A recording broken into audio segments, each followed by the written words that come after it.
inspection video of Caroline.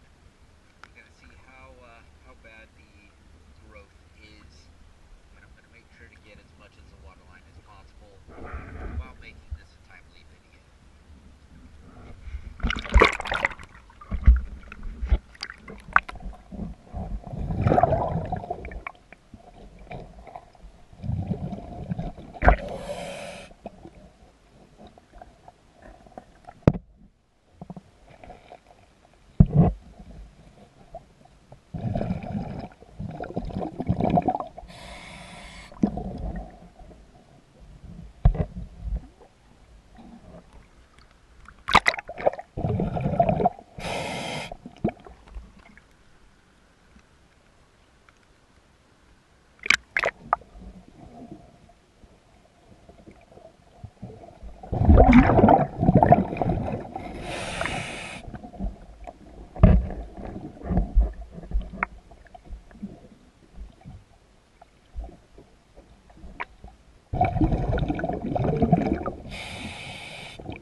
So it looks like the running gear is going to be the worst part of this boat.